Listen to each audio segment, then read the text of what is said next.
Hello, and welcome back to another episode of the Western Canon Challenge, where we are reading the entirety of the Western literary canon out loud.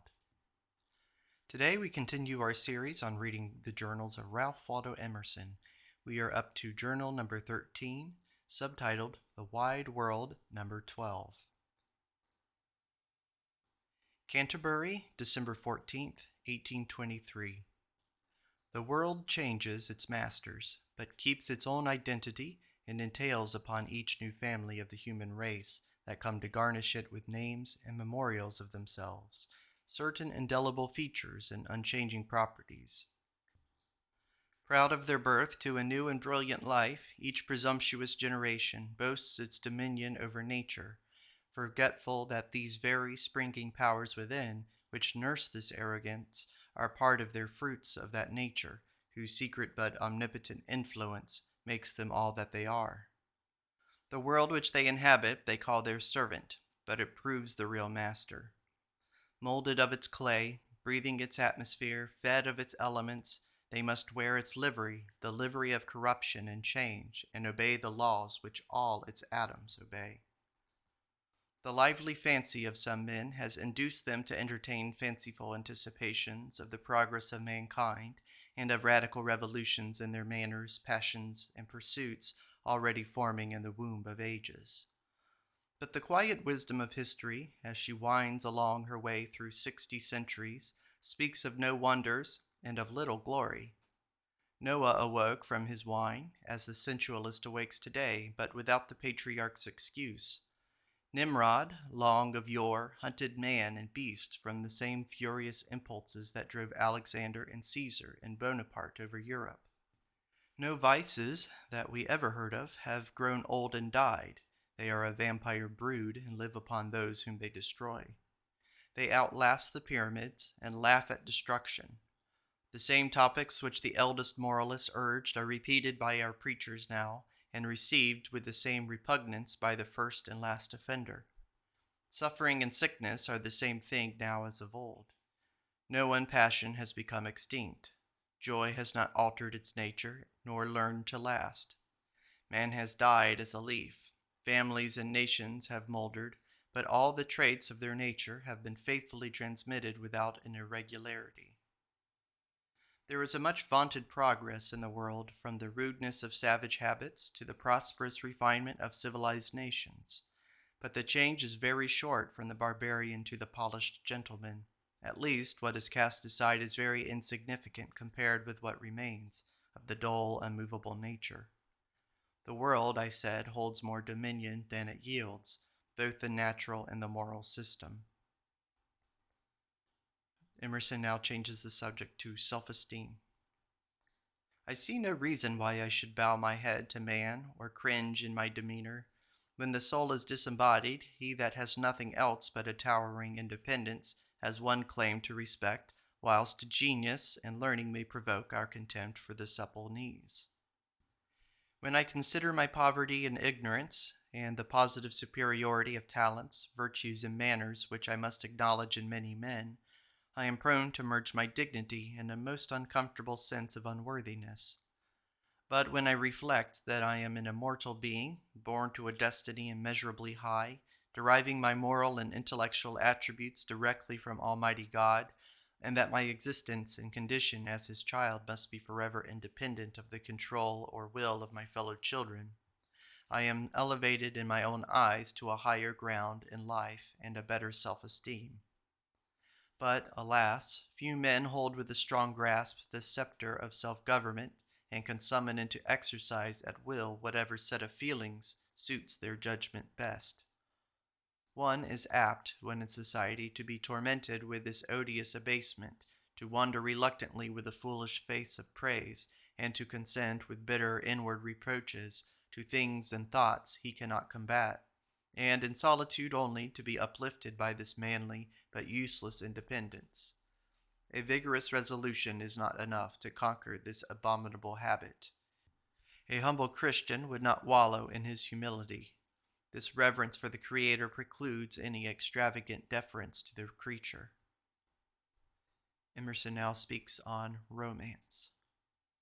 Romance grows out of ignorance, and so is the curse of its own age, and the ornament of those that follow. Romance is never present, always remote, not a direct but reflected ray. It is things cruel and abominable in act that become romantic in memory. Unprincipled bandits are Red Cross knights, and Templars and martyrs even in the song of this century.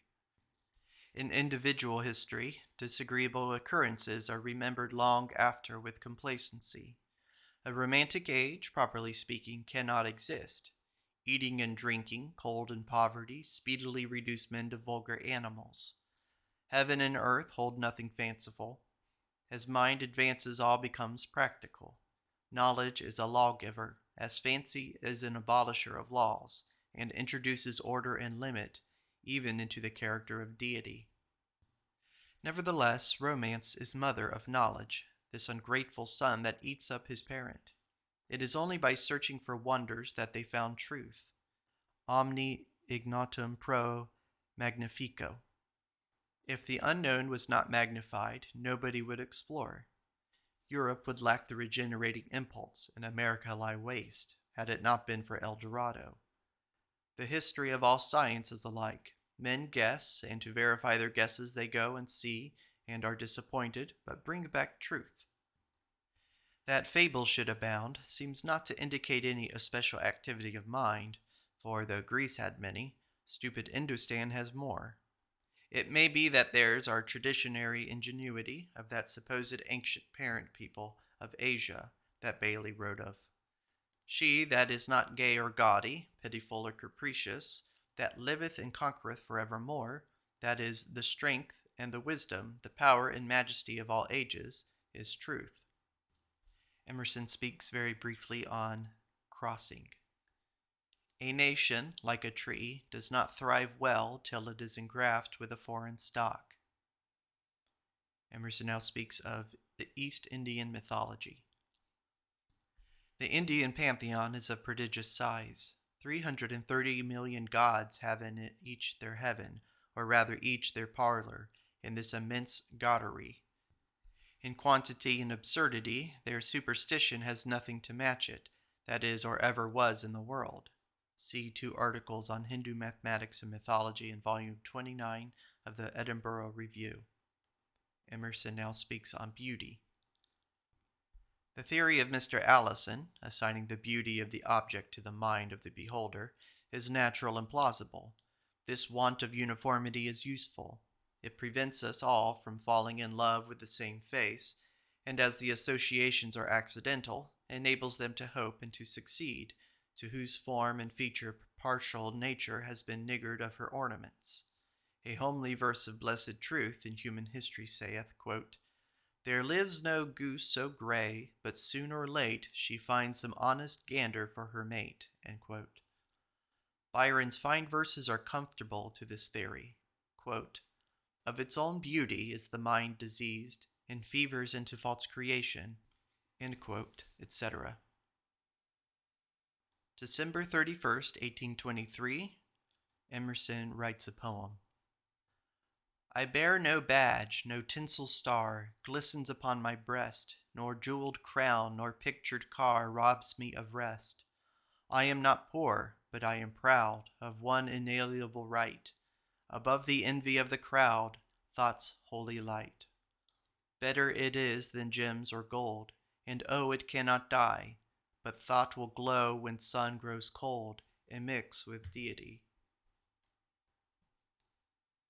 1824. A Merry New Year to the Wide World. Emerson speaks on impulse of the Puritan movement. The theory of the strong impulse is true, I believe, nor does it matter at all what sort of being or event impart it. Religion was always one of the strongest. Few bodies or parties have served the world so well as the Puritans. From their irreverent zeal came most of the improvements of the British Constitution. It was they who settled North America. Bradford and Winthrop and Standish, the Mathers and Jonathan Edwards, Otis, Hawley, Hancock, Adams, Franklin, and whatever else of vigorous sense or practical genius this country shows, are the issue of Puritan stock. The community of language with England has doubtless deprived us of that original characteristic literary growth that has ever accompanied, I apprehend, the first bursting of a nation from the bud. Our era of exploits and civilization is ripe now, and had it not been dissipated by the unfortunate rage for periodical productions, our literature should have been born and grown ere now to a Greek or Roman stature. Franklin is such a fruit as might be expected from such a tree. Edwards perhaps more so. The Puritans had done their duty to literature when they bequeathed it the Paradise Lost and Comus, to science by, to legislation, by, to all the great interests of humanity, by planting the New World with their thrifty stock. If there be such a thing as the propagation of moral and intellectual character for many generations, the prosperity of America might have been safely foretold. The energy of an abused people, whose eyes the light of books and progress of knowledge had just opened, has a better title to immortality than that vulgar physical energy which some nations are supposed to inherit from Gothic or Scandinavian sires. Family pride, engrafted on a pedigree of 1,000 nobles, yields to the pride of intellectual power, the pride of indomitable purpose. A few stern leaders of that stern sect nourished in their bosoms settled designs of reform, and gave to the design such shape and impulse that when they slept in the earth, the hope failed not. It was the nursling of an iron race. Their prayers, thoughts, and deeds were brothers to the sentiment. It grew and throve mightily in England. Its tremendous activity outwent and doubtless the expectations of its early friends and the apprehensions of its enemies. The old courses into which national feeling runs were broken up. Wise men were aghast at the fury of the convulsion, and abandoned in so wild a tempest the helm which no human hand could providently hold. Bear witness England and France and their regicide revolutions. Nameless and birthless scoundrels climbed up in the dark and sat in the seat of the Stuarts and Bourbons. Cromwell and Napoleon plucked them down when the light returned, and locked their own yoke round the necks of mankind. Emerson now speaks on a school. Men are not aware, and pedagogues least of all, how much truth is in that tritest of commonplaces, quote, that one may study human nature to advantage in a school. When a man has been reading or hearing the history of politic men, of insinuating contrivance which neutralized hostility, of arts that brought the sturdiest prejudices to parley, of men whose eye and tongue got them that ascendancy over other men's minds which the sword cannot give, from Pericles through Augustus Caesar and unnumbered Italians, down to Charles II and to Aaron Burr even. He is often stung with the desire of being himself a cunning workman in that art of arts, human nature. But when he looks around on his acquaintance in the search of materials, the force of habit is so strong that he cannot strip himself of the old feelings that always arise at the sight of those well-known persons, nor come to consider them as mere subjects to work upon. He cannot, if he try, keep on, nay, can seldom put on the iron mask he would assume. Nature will speak out, in spite of his grimace, in the old vulgar frankness of a man to his fellow. All his projected artificial greatness, his systematic courtesy, which under the guise of kindness pride devises to keep men at bay, his promised self-control, his wisdom that should drop only aphorisms, all falls quite down. Ambition will drop asleep, and the naked mediocrity of the man is seen as it was wont, and he says and does ordinary thing in a very ordinary way, and his influence, which was to be so enormous, is quite insignificant. Before these disappointments occurred, the experiment wore a very practicable air, and afterwards he always attributes the failure not to any absurdity or impossibility in the scheme itself, but to the unconquerable opposition he had to encounter, and the strength of the habits he had long before formed. This, in many instances, gives rise to the expression of a wish to go among strangers. The aspirant very naturally believes that he shall get rid of the associations by escaping from their objects. It may be he cheats himself. He does not know that the feelings he blushes are his feelings towards the species and not towards individuals. But if there be any hope for the experiment, and I sometimes think there is a great deal, it is in the theater of a school. The artificial character and deportment assumed, the unstooping dignity which in all ages mark out the pedagogue to the reverence or ridicule of mankind, is eminently propitious to this attempt. Emerson now speaks on aristocracy. Aristocracy is a good sign. Aristocracy has been the hue and cry in every community where there has been anything good, any society worth associating with since men met in cities. It must be everywhere. 'Twere the greatest calamity to have it abolished. It went nearest to its death in the French Revolution of all time. And if tonight an earthquake should sink every patrician house in the city, tomorrow there should be as distinct an aristocracy as now. The only change would be that the second sort would have become first, but they would be as unmingling, as much separated from the lower class, as ever the rich men of today were from them. No man would consent to live in society if he was obliged to admit everybody to his house that chose to come. Robinson Crusoe's island would be better than a city if men were obliged to mix together indiscriminately heads and points with all the world. Envy is the tax which all distinction must pay. January 25th, 1824. Profound knowledge is good, but profound genius is better, because, though one obtains with greater ease all the thoughts of all wise men, which the other obtains slowly by adding himself conclusion to conclusion, yet in the end, when both have arrived at the same amount of knowledge, the latter is much the richest. They have not only a certain sum of intelligence to get, but a great expedition to perform. No petty circumscribed offices to discharge, whose narrow details daily return, no functions wherein mechanical adroitness avails more than acquaintance with principles, but immortal life in an unbounded universe. They are both to be shortly introduced into the immense storehouse of eternal truth. Their faculties are to be tasked to solve the secret enigmas of science, by whose successive development the history of nature is to be explained. The universe, to the eyes of ignorance, is but a shining chaos, and when the veil of flesh is rent and the eyes of the spirit open, human perception will shrink from the splendor of the spiritual world. But there will be no comparison between the fitness of one and the other of the pilgrims who are to go on that heavenly road, from knowledge to knowledge. He who has sharpened his faculties by long and painful thought enters in a mighty sphere, but upon an accustomed task. Education has armed him in the panoply of thought. He moves gracefully, like one at home in that ethereal country. But his companion, whose habits have not been similar, though he recognizes some bright forms in the scenery, is a stranger to the customs and tongue of that glorious land, and must walk among its wonders in stupid amazement, long ere their orders is seen, and must forever loiter at a distance from the other. Considered with relation to our whole existence, that habits of thought are better than knowledge was the original position of my rhetoric. Emerson now speaks on friendship. Sympathy is the wine of life.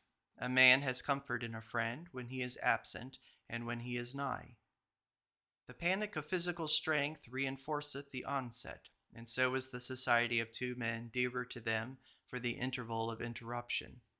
Friends fill that interval with pleasant thoughts which borrow their charm from the magic of this gentle sentiment. They treasure up the occurrences and thoughts and times and chances that were mixed in their cup of life, to regale each other with their feast of memory. Words may be free, thought may be free, and the heart laid bare to your friend, but, nevertheless, the freedom, even of friendship, hath a limit, and beware how he passes it. Emerson now speaks on society. Men pay a price for admission to the civilization of society. Some pay $20, $30, $40, or $50 a year to be permitted to take certain high and higher seats therein. My mother and I might subsist on $200, but we are willing to buy with 12 or 13 times as much a more convenient and reputable place in the world. Every man who values this bargain, which he drives so zealously, must give the whole weight of his support to the public, civil, religious, literary institutions which make it worth his toil. Keep the moral fountains pure. Open schools, guard the Sabbath, if you be a member or lover of civil society, as you would not tremble at the report of its earthquake convulsions, and be shocked at the noise of its fall. Emerson now speaks on beginnings. It is excellent advice, both in writing and in action, to avoid a too great elevation at first. Let one's beginnings be temperate and unpretending, and more elevated parts will rise from these with a just and full effect. We were not made to breathe oxygen, or to talk poetry, or to be always wise. We are sorry habitants of an imperfect world, and it will not do for such beings to take an admiration by storm. One who would take his friend captive by eloquent discourse must forego the vulgar vanity of a great outset, which cannot last, but dwindles down to flatness and disgust. He must lull the suspicion of art asleep by the unambitious use of familiar commonplaces. He must be willing to say, "How do you do?" in "What's the news?" He must not disdain to be interested in the weather or the time of day. And when the talk has gradually got into those channels where he wished to lead it, knowledge that is in the place and fervor that is well timed will have their reward. Emerson now speaks on action and thought. Forms are not unimportant in society. It is supremely necessary that you regulate men's conduct, whether you can affect their principles or no. For the thoughts of the mass of men are ever in a crude, ungrown, unready state, but their actions regular and ready. They must act, but there is no compulsion to think. Therefore, when the understanding is sluggish and indicates no course of conduct, they are forced to obey example and surrender the whole ordering of life to the judgments of other men. Thus a whole community go to church, acquiesce in the existence of a certain law, or in the government of a certain ruler, while if their hearts were all red, it might appear that these institutions had but a few strong favorers, and that, for the rest, each man leaned on his neighbor. Nay, a critical inquiry should make it plain that the majority of opinions rebelled in secret against the custom complied with, but that doubts were too shadowy and unformed to venture to challenge an old established mode. Men, in fact, so openly borrow their common modes of thinking, i.e., those outside modes which their actions depend, for when they act in a certain way, they commonly go armed with some obvious reason, whether they believe it or no, that it is surprising how small an amount of originality of mind is required to circulate all the thought in a community. The common conversation that has place in a city for a year does not embrace more intelligence than one vigorous thinker might originate, and one who carefully considers the flow and progress of opinion from man to man and rank to rank through society will soon discover that 3 or 4 masters present the people with all that moderate stock of conclusions upon politics, religion, commerce, and sentiment which goes current. The kingdom of thought is a proud aristocracy. Emerson now speaks on Burke, Fox, and Pitt. England had 3 great names in her parliament in 1790, Burke, Fox, and Pitt. The 2 latter interest us by the engaging show of youthful might. They seem to be beardless boys abandoning their college with youthful impatience to mix with men. They come among the gray-haired statesmen who are aghast at the storm which gathers around, and fearlessly grasp and hurl the thunderbolts of power with graceful majesty. Fox took his seat in Parliament at 19 years of age. Pitt was Prime Minister of England at 24.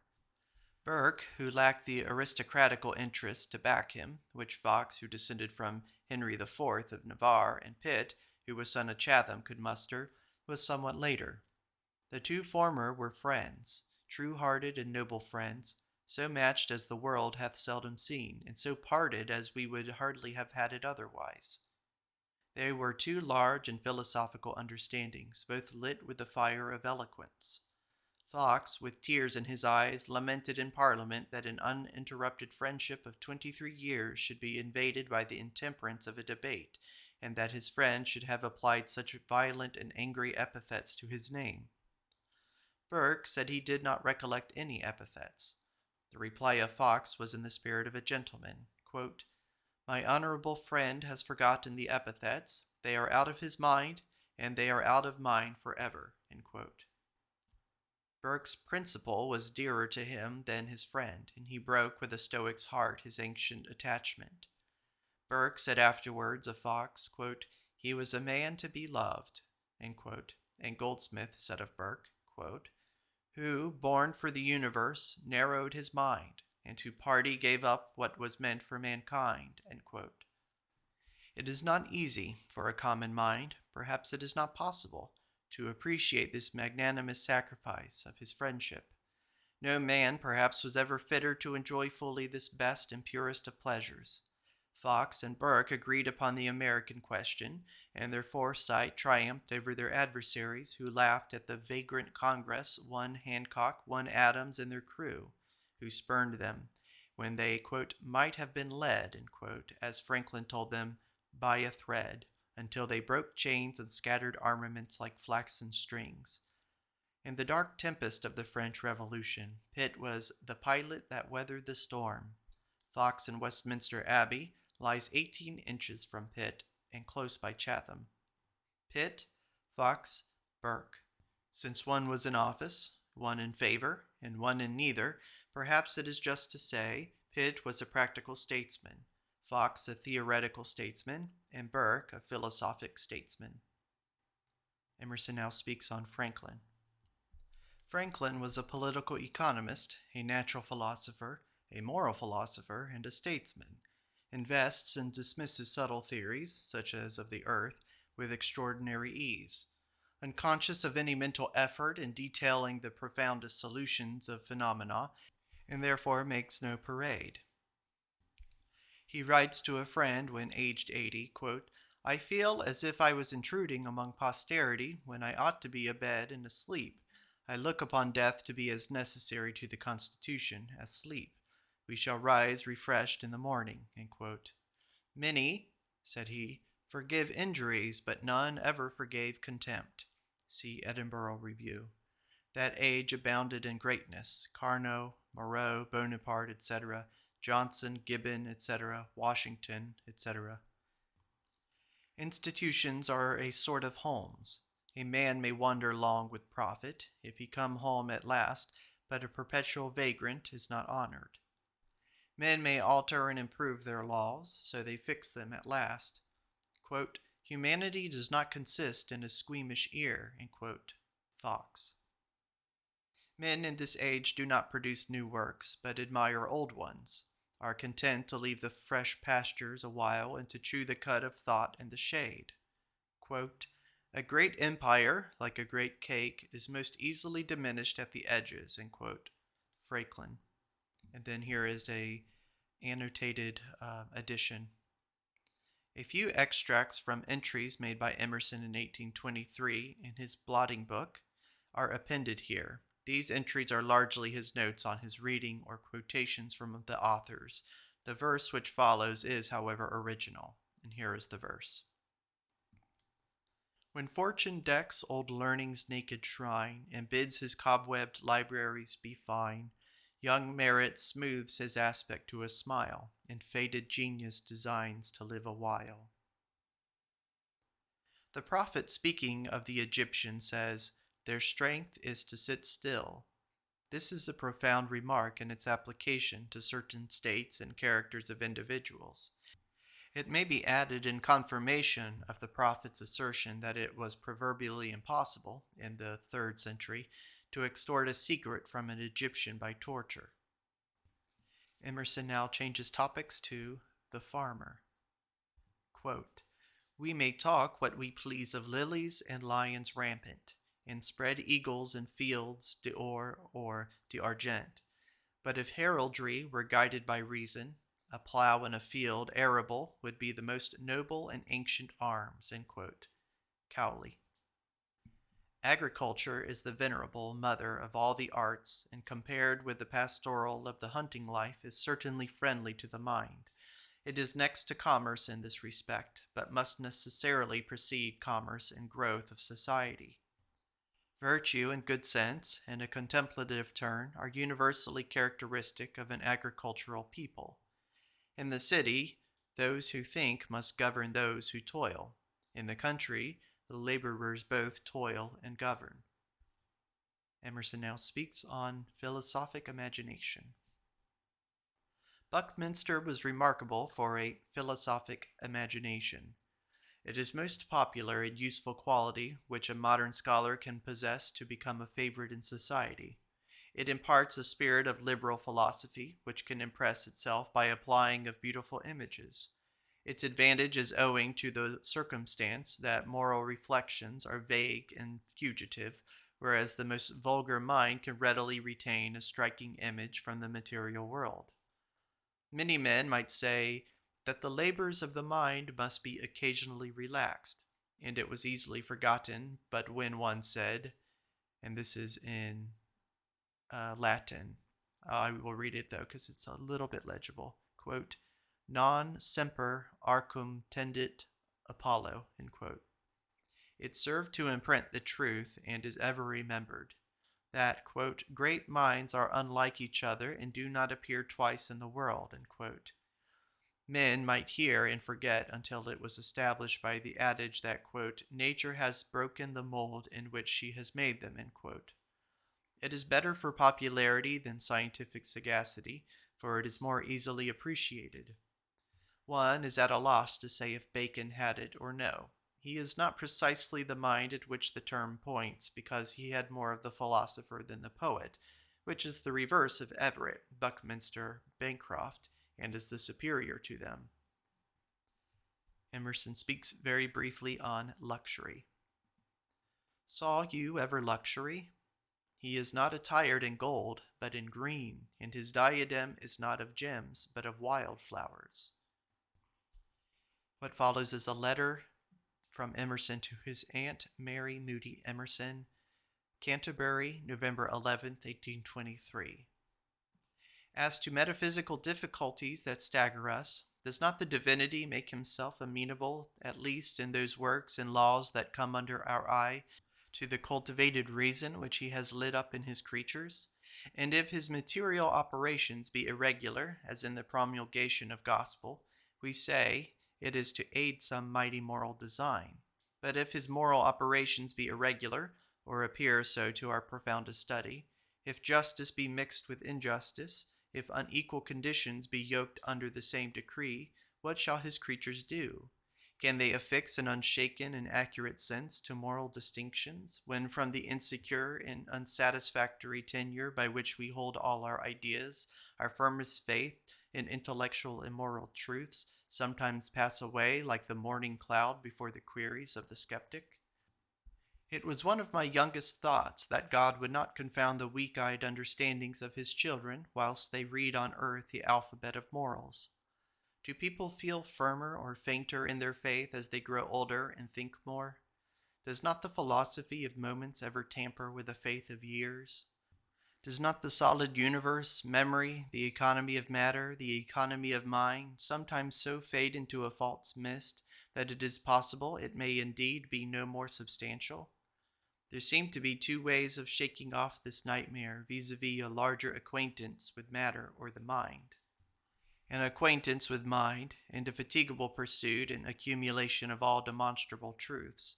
Science deep and high and broad as Newton's may ally consciousness to so many certain truths, may extend our vantage ground of existence so widely, and to tie it with so many fast knots to such a various multitude of thoughts as to confirm our hold.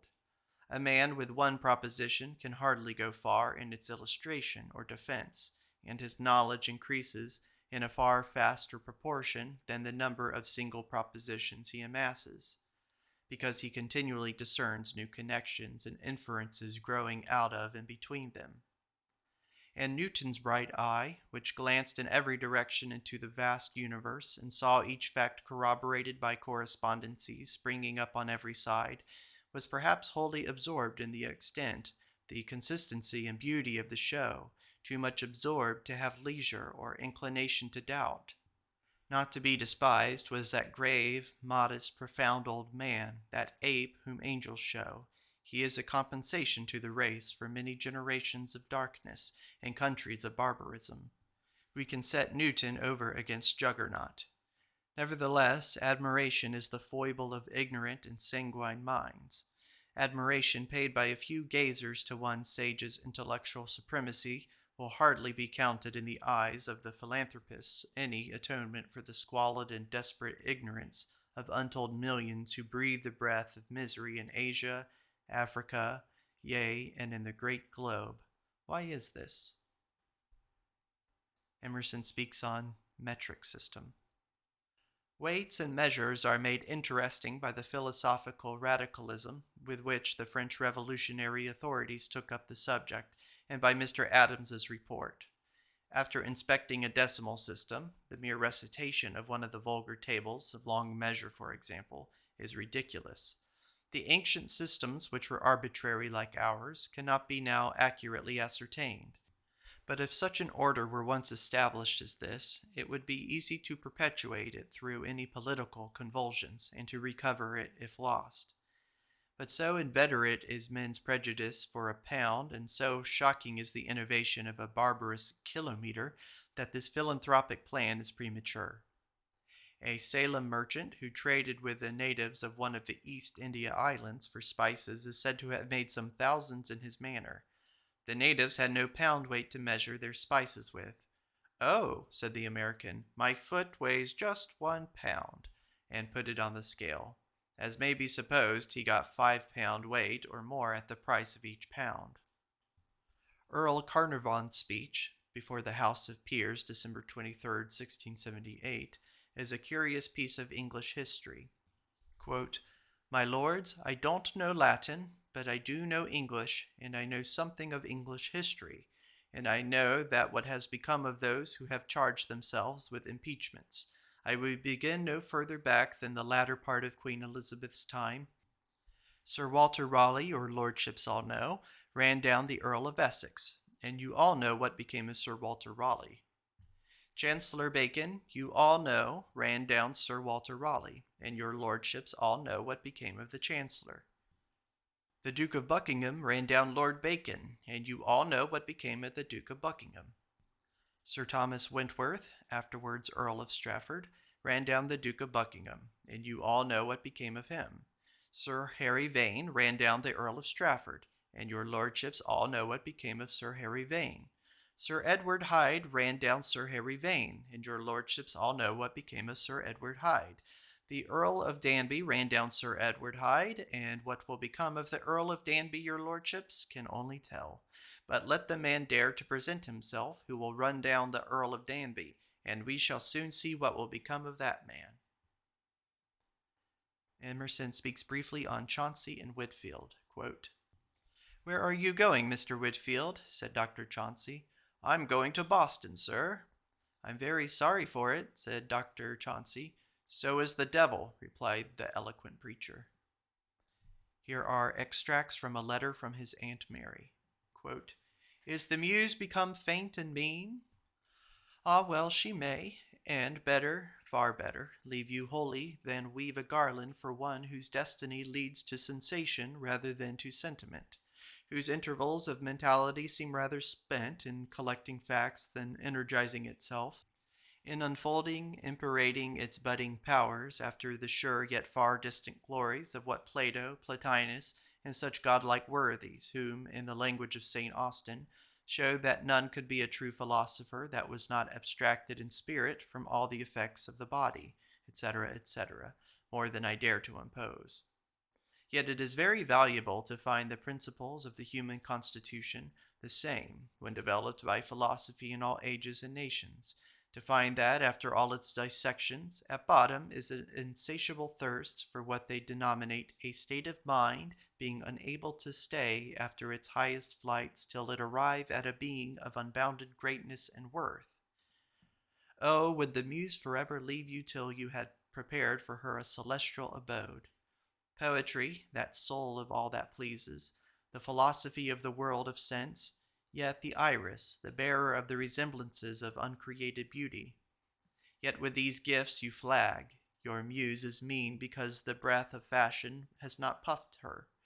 You are not inspired in heart with a gift for immortality because you are the nursling of surrounding circumstances. You become yourself a part of the events which make up the ordinary life, even that part of the economy of living which relates in the order of things necessarily to private and social affections rather than to public and disinterested. Still, there is an approaching period I dread worse than this sweet stagnation, when the muse shall be dragged into éclat. Then will be the time when the guardian angel will tremble.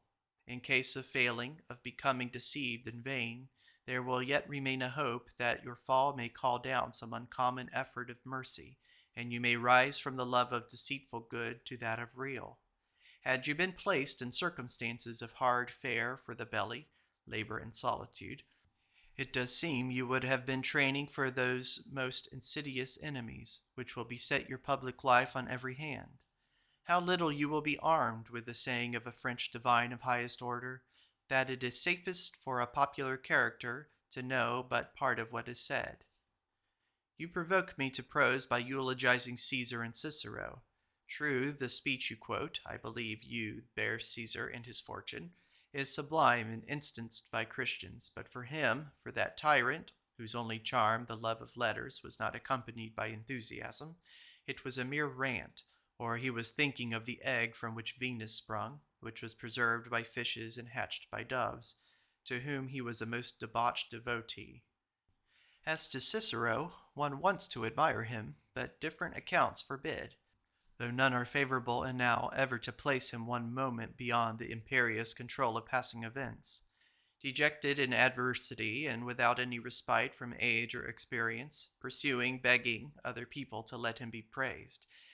Is not this enough to neutralize those effects by the public, as we not know their motive to beyond emulation? His eloquence, it is true, is glorious, but himself remains an object of pity, and the only apology for becoming the meanest of scavengers is that in company with genius is the love of fame, and he knew of no object hereafter to feed it.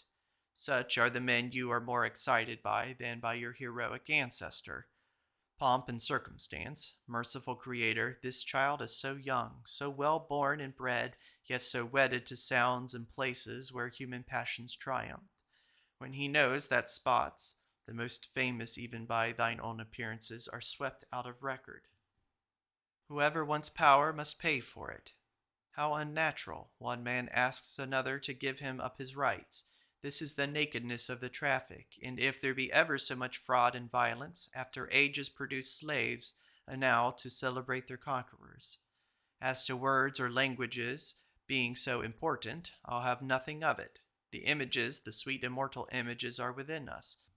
Born there, our native right, and sometimes one kind of sounding word or syllable awakens the instrument of our souls, and sometimes another.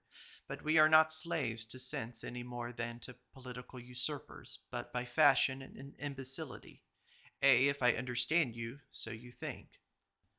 Sorry you meditate a reform in drama, which will oblige you to go through such bogs and fens and sloughs of passion and crime.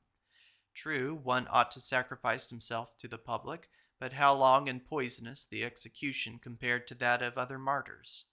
Still, if by plucking up those principles of human nature which have made dramas agreeable to the populace, and which have been sometimes considered as drains to human vices, or preventives to worse places, if you pull down old establishments which have found place in almost every age and nation of cultivated or semi-barbarous life, why may you not undertake it?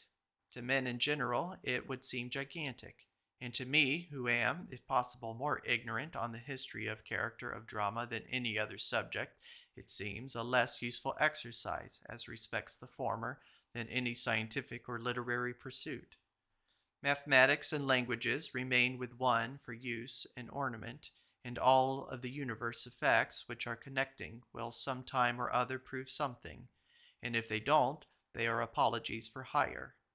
The picture of a bud is better than the idle joke and saturnine gossip of ordinary society. There is one idea of dramatic representation interesting, that of Eichhorn, respecting the Apocalypse of St. John. The learned German, you know, believes all passed in Patmos in scenic order.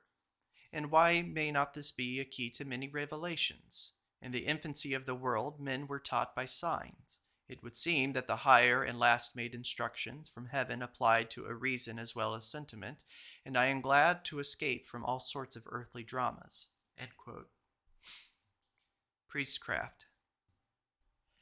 Men are so essentially alike that if you do not radically alter their institutions, you will find the same habits recurring monotonously from century to century.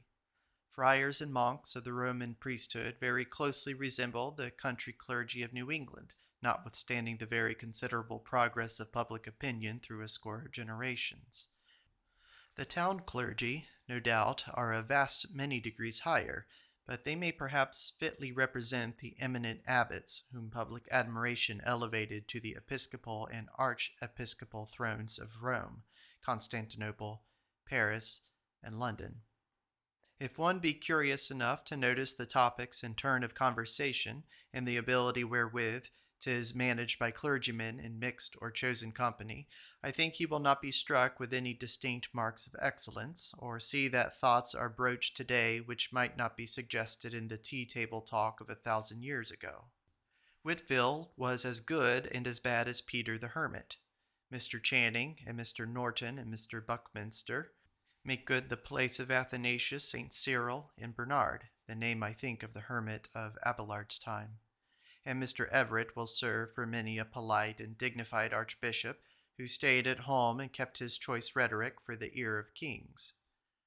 No doubt beneficent and devout hearts have in humble spheres regenerated generations in the world, but I complain of the great multitude of the laxer sort. But all the world complains. Let each, said Franklin, take care to mend one. I add, 'tis worth while to notice how the black-coats wind their way into the foremost ranks of the proudest company. What can the reason be why a priest of whatever god, under whatever form, should in every clime and age be open to such liberal abuse and to ineradicable suspicion? Is the reason to be found in ecclesiastical history? Questionless, this has been very bad. The pious professors have been outrageous rogues in 1,000 temples from Memphis to Boston. Or is its origin deeper fixed in the nature of the profession? And that is the end of Emerson's Journal number 13, subtitled The Wide World number 12. In the next video, we will continue to Journal 14, subtitled The Wide World number 13. Thank you for listening.